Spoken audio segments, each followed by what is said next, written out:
주제표와 예배 캠핑 같이 하겠습니다. 복음의 사람 예배자로 살게 하소서. 우리는 가정의 예배자입니다. 우리는 삶의 예배, 가정의 영적 예배자입니다. 우리는 삶의 예배자입니다. 아멘. 이번 주 묵상 말씀 마태복음 1장 23절입니다. 마태복음 1장 23절 우리 세 번 같이 하겠습니다.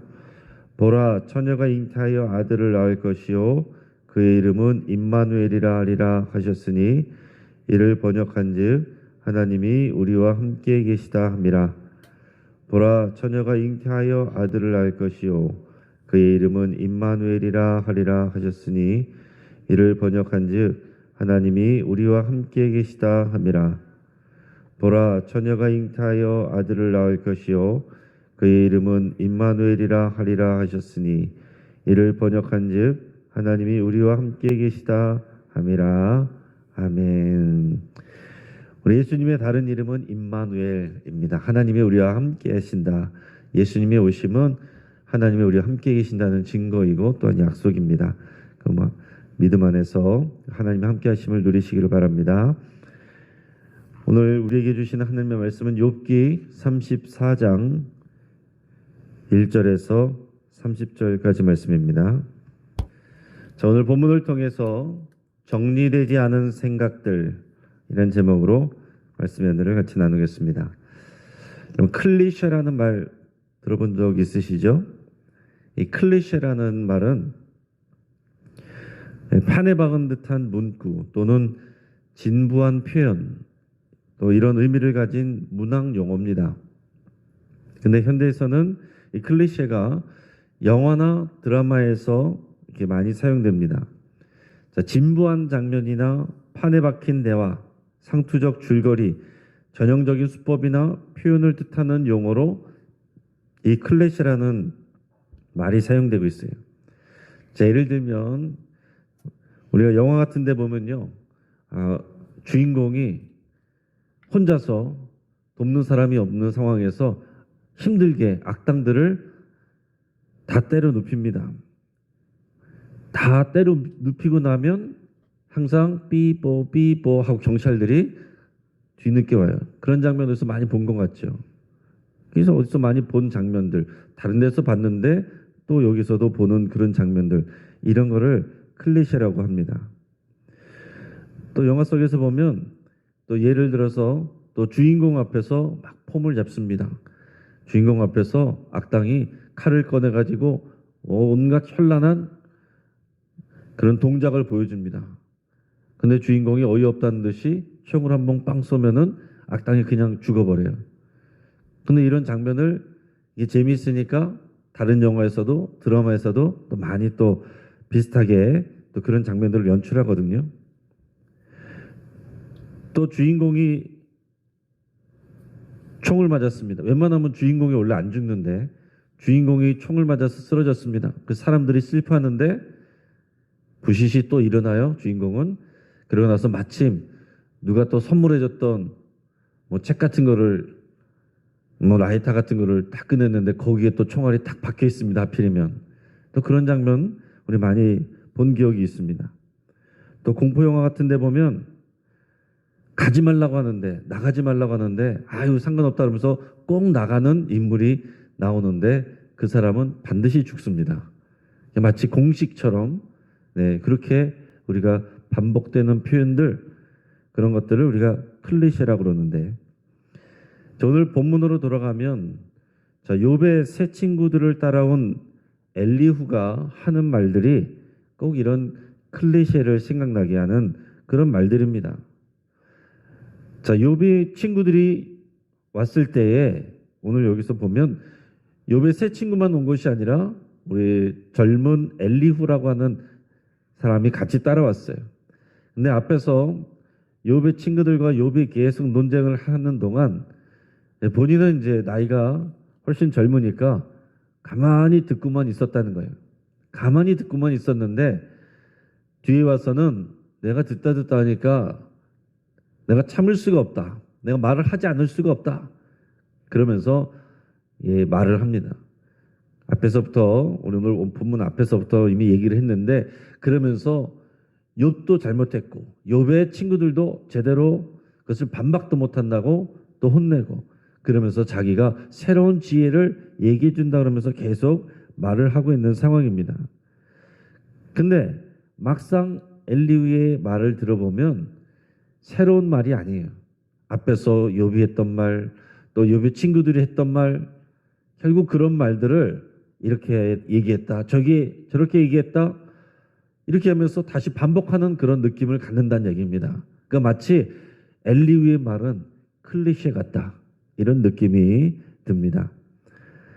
자, 이 젊은 엘리후는 자신 있게 무엇이 정의고 선한 것인지 본인이 알려주겠다라고 큰 소리를 칩니다. 자, 1절에서 4절까지 말씀을 읽어보겠습니다. 엘리후가 말하 이르되 지혜 있는 자들아 내 말을 들으며 지식 있는 자들아 내게 귀를 기울이라. 입이 음식물의 맛을 분별한 같이 귀가 말을 분별하나니 우리가 정의를 가려내고 무엇이 선한가 우리끼리 알아보자. 자, 여기서 말하는 것은 내 말을 들으라는 거예요. 지금 여기서는 우리가 다 이제 반말조로 다 써놨지만은 나이 차이가 있으니까 엘리후가 이렇게 얘기 안 했겠죠. 내 말 좀 들어보시오. 지금 우리가 좋은 음식은 맛을 보면 아는 것처럼 귀로 들어보시오. 우리끼리 뭐가 맞는 말인지 정의로운 것인지 가려봅시다. 그러면서 자기가 그 말을 하겠다는 거예요. 그래서 지금 이 어른들 앞에서 젊은 엘리후가 이 욥과 욥의 친구들을 가르친다고 말하면서 자기가 지혜를 가르쳐 준다는 식으로 지금 말을 하는 겁니다. 자, 5절에서 9절까지의 말씀을 우리가 읽을 텐데요. 5절에서 9절까지는 이 엘리후가 욥을 지금 이제 나무라는 그런 이제 말입니다. 그러면서 욥이 했던 말들을 인용을 하면서 욥을 비판하는 내용이 5절에서 9절까지 나오는데 우리 같이 한번 읽어보겠습니다. 욥이 말하기를 내가 의로우나 하나님이 내 의를 부인하셨고 내가 정당함에도 거짓말쟁이라 하였고 나는 허물이 없으나 화살로 상처를 입었노라 하니 어떤 사람이 욥과 같으랴. 욥이 비방하기를 물 마시듯 하며 악한 일을 하는 자들과 한패가 되어 악인과 함께 다니면서 이르기를 사람이 하나님을 기뻐하나 무익하다 하는구나. 자, 엘리후가 욥에 대해서 하는 비판인데 이 이야기를 보면, 이 말을 보면 아예 없는 말이 아닙니다. 아예 틀린 말을 하면은 그 틀렸다라고 하겠는데 맞는 말하고 자기의 틀린 해석하고 이것을 다 혼합해서 이렇게 얘기를 하고 있어요. 자, 예를 들어서 내가 의로우나 하나님이 내 의를 부인하셨다라는 말은 욥이 그렇게 말했다라고 지금 엘리후가 말하고 비판을 하는 건데 그 말은 욥이 한 말이 맞습니다. 실제로 이 17장에서 또 2절에서 욥이 한 말이에요. 하지만 욥이 비방하기를 물 마시듯이 하고 악한 일을 하는 자들과 한패가 돼서 악인과 함께 다닌다, 이런 말은 사실 무근입니다. 그런 일이 없어요. 근데 지금 엘리후가 그의 말을 마치 사실인 것처럼, 욥이 그렇게 하지 않았는데 욥의 말을 본인이 듣고서 기분 나쁘게 해석하고서는 기분 나쁘게 생각하고 욥이 그렇게 한다는 거예요. 하나님을 비방하고 악한 사람들과 돌아다니면서 한패가 되어 돌아다닌다, 이런 사실 무근의 말을 합니다. 그러면서 마지막에 욥이 사람이 하나님을 기뻐하나 무익하다라고 말했다는 것입니다. 그러나 욥은 그것을 자기의 신념으로 말하는 게 아니라 넋두리처럼 너무 힘드니까, 너무 고통스러우니까 내가 하나님 앞에서 의롭게 살려고 애쓰고 수고했고 노력했는데 내가 지금 이렇게 고통을 당하고 있다, 이렇게 얘기를 한 것입니다. 근데 그것을 마치 욥이 그의 생각으로, 그의 철학처럼 사람이 하나님을 기뻐하여도 무익하다라고 그렇게 주장한 것처럼 말을 하고 있는 것입니다. 자, 그러니까 엘리후의 말을 보면요, 욥의 친구들이 욥을 이해하지 못하고 또 자기 생각대로 비판한 것과 같은 그런 과오를 똑같이 범하고 있습니다. 그러면서도 자기 자신은 마치 욥의 친구들하고 또 욥하고는 전혀 다른 새로운 지혜를 말하는 것처럼 내가 가장 옳다라고 그렇게 생각하고서 자신 있게 말하고 있는 겁니다. 여러분, 이런 모습이 우리들이 흔하게 하는 실수예요. 사람의 말이란 것은요, 특히 우리 한국말은 또 그렇지 않습니까? 그 말로만 가지고서 그 사람의 본뜻을 알 수가 없어요. 한국말은 끝까지 들어봐야 아는 것이고, 그리고 똑같은 말을 했어도 그 말에 뉘앙스가 있고, 그 상황과 맥락 속에서 그 사람의 진짜 하고자 하는 말은 전혀 반대의 말일 수 있는 거거든요. 자, 명절 때 부모님이 자녀들에게 아이고 너희 힘들대 이번에 오지 마라. 그게 진짜 오지 말라는 말입니까? 그 왔으면 하는 말이죠. 그러나 이제 자녀들을 생각해서 이제 하는 말입니다. 정말 안 오면 사실은 더 서운해합니다. 누가 아픈데 아유 병면한 오지 마세요. 그러나 그게 진짜 하는 말이 아닙니다. 본심은 와줬으면 좋겠지만은 아이고 바쁜데 뭘 옵니까? 오지 말란 얘기가 아니에요. 사실은 왔으면 좋겠다는 그런 말이기 때문에 그 말을 고지고대로 듣고 안 가면 나중에 섭섭하다는 소리를 듣습니다. 나 엘리후가 지금 욥의 말을 듣고 하는 얘기가 꼭 그렇다는 얘기예요. 욥이 한 말을 듣고서 인용을 하지만 욥의 진심이 아니었고 사실 무근이었고 그냥 탄원이고 넋두리였던 너무 힘들어서 한 말인데 마치 그것을 평상시에 욥이 그렇게 주장하는 것처럼 이렇게 생각하고 판단하고 말을 한다는 얘기입니다. 여러분, 이렇게 우리가 다른 사람들의 말하는 것을 듣고서 우리가 그 사람의 본심을 충분히 이해하지 못하면서 내가 그 사람의 마음을 다 아는 것처럼 내가 다 판단하고 그 사람의 말을 내가 다 해석해버리면 여러분, 우리가 다 엘리후처럼 실수하게 됩니다. 그러면서도 확신을 가지고 말할 때 내가 말하는 것이 다 옳은 것처럼 얘기하지만 실상은 전혀 반대로 엉뚱한 말을 하게 되고 틀린 말을 하게 될 수 있다는 거죠. 그러면서 이제 그 뒤부터 나와서 하는 얘기는 이제 좀 왔다 갔다 합니다. 자, 규범적 지혜, 인과응보, 이거는 욥의 친구들이 주장하는 내용이었는데 규범적 지혜에 대한 내용을 얘기를 하다가 또 반성적 지혜, 그것을 뛰어넘는 하나님의 주권과 또 자유, 능력, 하나님과 우리가 차이가 크다. 하나님은 뜻대로 하신다. 하나님은 의로운 사람에게도 고난을 주실 수도 있다. 라는 이런 반성적 지혜에 대한 내용도 또 얘기를 했다가 또다시 규범적 지혜를 얘기를 했다가 좀 이렇게 왔다 갔다 한다는 거예요. 이제 규범적 지혜에 대한 내용을 본인이 자기 지혜라고 말하면서 얘기를 하는데 10절에서 12절까지 말씀을 읽어보겠습니다. 그러므로 너희 총명한 자들아 내 말을 들으라. 하나님은 악을 행하지 아니하시며 전능자는 결코 불의를 행하지 아니하시고 사람의 행위를 따라 갚으사 각각 그의 행위대로 받게 하시나니 진실로 하나님은 악을 행하지 아니하시며 전능자는 공의를 굽히지 아니하시느니라. 아멘. 여러분, 이 말씀만 딱 보면 반박할 내용이 있습니까? 은혜 받죠. 아멘 할 겁니다. 다 아멘 하죠. 틀린 말은 아닙니다. 그러나 지금 상황이 안 맞다는 거예요. 지금 욥의 상황하고 안 맞는 겁니다. 지금 엘리후나 욥의 친구들은 이 말씀을 알고 있고 믿고 있는데 이 말씀이 틀린 건 아니에요. 그런데 우리 삶 속에서는 이런 생각을 넘어서는 일들도 얼마든지 있고 그것이 욥의 상황인데 그것을 지금 인정하지 않는 겁니다. 그럴 수가 없다는 거예요. 그래서 11절에서 하나님은 사람의 행위를 따라 갚으사 각각 그의 행위대로 받게 하신다. 이게 인과응보죠. 권선징악, 이게 규범적 지혜의 대표적인 그런 표현입니다. 그렇기 때문에 하나님은 절대로 불의를 행하실 수가 없다. 근데 이 얘기를 왜 하냐면 욥이 뭐라고 그랬습니까? 나는 하나님 앞에서 의롭게 행했고 죄를 짓지 않았는데 그러나 내가 까닭 없는 고난을 당하고 있다. 이렇게 얘기를 했단 말이에요. 근데 엘리후가 들을 때는 이 말은 그러면 하나님이 불의하시냐? 이렇게 되는 거예요. 그러면서 지금 따지듯이 공격을 하는 것입니다.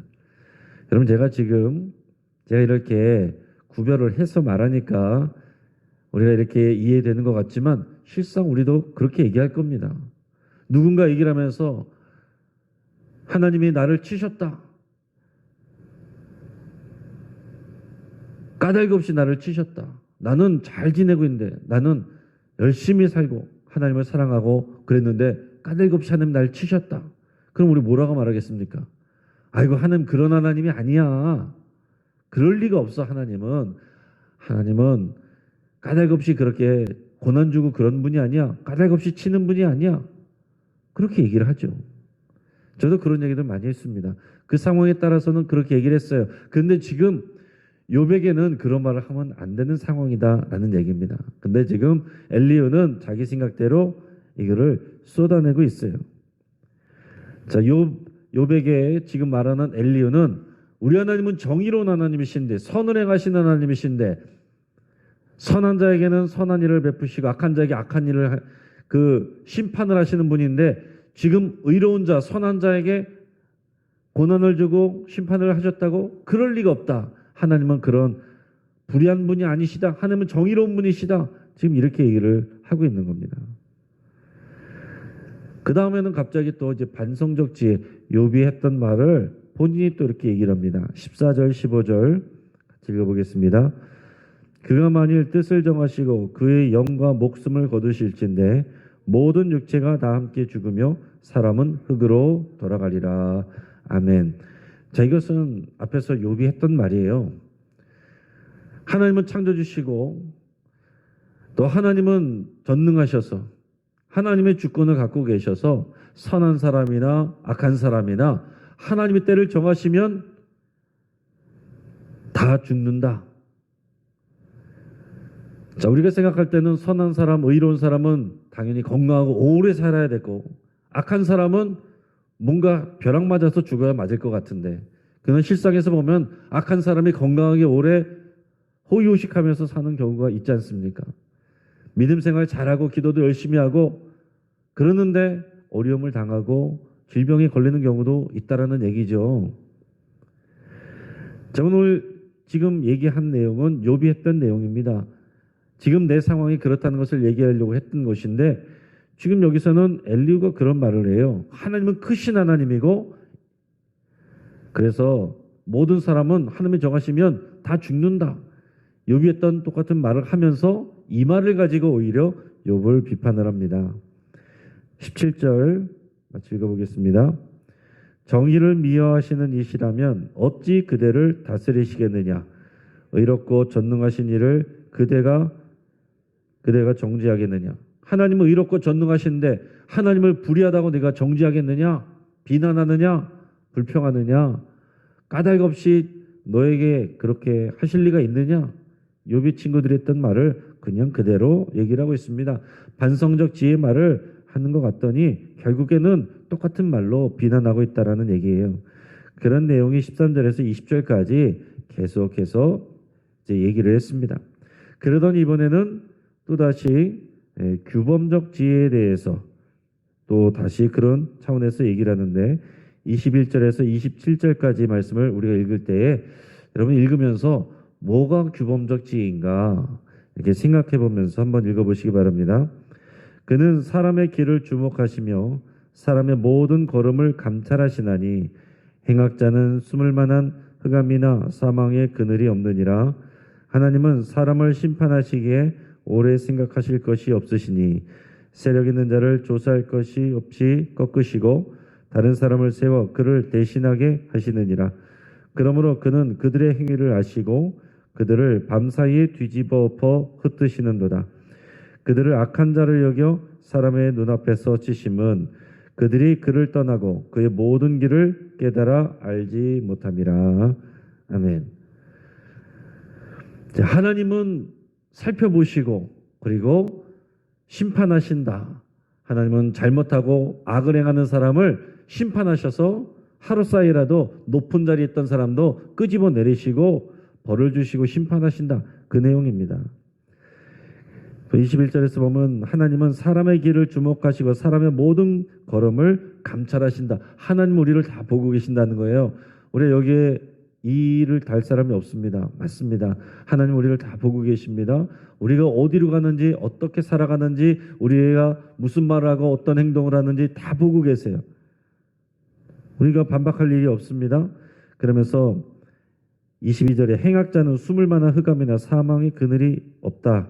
23절에 하나님은 사람을 심판하신다. 그러니까 하나님은 반드시 악을 행한 사람을 심판하신다는 거예요. 맞죠? 근데 우리가 마지막 때 가면 하나님이 모든 악한 사람을 심판하십니다. 그게 맞습니다. 그런데 우리가 살아가는 이 땅에서는 그러지 않을 수도 있다는 얘기예요. 우리가 그것을 이해하는 것이 반성적 지혜입니다. 근데 욥과 친구들이, 욥의 친구들이 그리고 엘리후가 생각하는 이 하나님의 권선징악은요, 반드시 이 땅에서 이루어진다고 생각하는 것이 한계가 있는 것입니다. 하나님은 권선징악 맞습니다. 그런데 그것은 마지막 때에 하나님의 심판 때 가면 분명하게 권선징악을 하세요. 악한 사람은 반드시 심판받고 이 땅에서 호의호식을 했어도 심판받고 의롭고 선한 사람, 믿음으로 산 사람은 이 땅에서는 때로는 가난하고 고통을 당하고 피해를 입고 병들었어도 하나님께서 다시 영광을 받게 하십니다. 최종적으로는 그런 인과응보가 권선징악이 이루어져요. 근데 욥의 친구들과 엘리후는 반드시 이 땅에서 그게 이루어져야 된다고 생각을 하니까 이게 한계가 있고 다 안 맞는다는 그런 얘기입니다. 그러면서도 이것을 계속 주장하니까 엘리후도 마찬가지로 욥의 말을 이해하지 못하고 욥의 상황을 공감해 줄 수가 없는 겁니다. 자, 이제 말씀을 정리합니다. 자, 엘리후는 자신보다 나이 많은 욥과 그의 친구들을 모두 비판했습니다. 그러면서 자신이 새로운 지혜를 알려주겠다 이렇게 호언장담을 했는데, 그러나 막상 그의 얘기를 들어보면 영어의 클리셰처럼 진부하게 했던 얘기를, 욥과 욥의 친구들이 했던 얘기를 그대로 또 반복을 하고 있습니다. 엘리후는 욥의 말들을 인용하지만 그 진위를 제대로 파악하지 못하고 오해하면서 얘기를 합니다. 자기가 자기식대로 해석을 합니다. 사실 무근의 얘기를 합니다. 그냥 넋두리로 힘들어서 한 얘기인데 마치 그것을 항상 주장한 것처럼 얘기를 합니다. 그러고 나서 엘리후는 또 규범적 지혜의 내용을 얘기했다. 반성적 지혜의 내용을 얘기했다. 또다시 규범적 지혜의 내용을 얘기했다. 이것을 면밀히 살펴보면 엘리후는 그의 생각이 정리가 안 된 사람 같다. 이런 생각이 드는 거죠. 제대로 정리가 안 돼 있으면서 마치 내가 제일 똑똑한 것처럼 다 지금 비판하면서 말을 하고 있는 것입니다. 그럼 우리는 엘리후처럼 말하고 행동할 수 있어요. 나보다 어른들이나 윗세대를 쉽게 폄하하고 내가 낫다라고 그렇게 생각할 수 있습니다. 남의 말을 주의 깊게 듣지 않고서 내가 섣부른 추측과 판단을 하기도 합니다. 충분히 다 말을 듣지도 않고서 우리가 그 말에 대해서 내가 다 해석을 해버리고 반응을 해버린다는 거죠. 또한 이렇게 정리되지 않은 가치관과 지혜를 가지고 상황에 따라서 이렇게 말했다가 저렇게 말했다가 그럴 수가 있습니다. 그러면서도 스스로 이를 파악하지 못하고 나는 항상 옳다라고 착각하며 살 수 있다는 얘기입니다. 사람은 성숙한 사람일수록 자기 객관화를 잘하는 사람이에요. 자기 객관화. 나 자신을 객관적으로 바라본다는 거예요. 근데 이게 참 어려운 일입니다. 사람은 자기 중심적으로 자꾸 바라보고 해석하게 돼 있어요. 나를 객관적으로 바라보지 못하고 과대평가하거나 아니면은 나를 너무 불쌍히 여기거나 객관적으로 보지 못하는 일들이 대부분이 우리 다 그렇다는 얘기입니다. 내 생각과 지혜가 완전하지 않다는 것을 우리는 항상 겸손하게 인정하고 고백을 해야 됩니다. 다른 사람들에 대해서는 내가 충분히 그 사람을 다 이해했다고 그렇게 확신해서는 안 됩니다. 그렇지 않으면 내가 남에게 하는 권면이나 훈계는 정리 안 된 생각들에 불과하게 됩니다. 오늘 엘리후를 반면교사 삼으시는 저와 여러분 되기를 주의 이름으로 축복합니다. 같이 한번 기도하겠습니다. 오늘 말씀을 붙들고 우리 함께 기도할 때에 내가 남보다 낫다라는 교만을 내려놓기로 여러분 결단하시길 바랍니다. 여러분 이것이 꼭 필요합니다. 내가 남보다 낫다는 이것은 교만이라는 것을 내려놔야 되고 다른 사람들도 다 옳다라는 것을 각자가 옳은 말이 있다라는 것, 옳은 입장이 있고 각자의 입장이 있다는 것을 인정하는 마음이 있어야 우리가 하나님 앞에서 겸손할 수가 있고 그래야 하나님의 역사가 우리 안에 올바르게 이어집니다. 그러지 않으면 내가 이 생각이 꺾어질 때까지 하나님께서 나를 단련하시고 그 일을 하세요. 우리가 하나님 앞에서 겸손하기를 위해서 같이 기도하시고 사람들 앞에서 겸손하기를 위해서 기도하시고 내가 남의 말을 대충 듣지 않고 그 진심을 헤아릴 수 있기를 위해서 함께 기도하시고요. 우리 정리 안 된 생각들로 함부로 내가 남을 판단하지 않기로 결단하고 그런 일이 생각난다면 회개할 수 있길 바랍니다. 또한 우리 세대와 세대들, 장년 세대와 젊은 세대가 서로를 이해하고 존중할 수 있기를 위해서 함께 기도하겠습니다. 가정에서도 교회에서도 사회에서도 왜 세대별로 갈등합니다. 그 갈등이 점점 커지고 있습니다. 서로가 서로를 이해하지 못하고 비판합니다. 서로를 이해하고 존중할 수 있기를 위해서 함께 기도하시고 우리 환우들을 위해서 또 몸이 아프고 마음이 아픈 분들을 치유하시도록 위해서 기도해 주시고 우리 최규철 올로 목사님과 우리 어르신들을 위해서 우리 기도하겠습니다. 우리 합심해서 함께 기도하고 여러분의 기도 제목으로 함께 나아가시길 바랍니다. 주여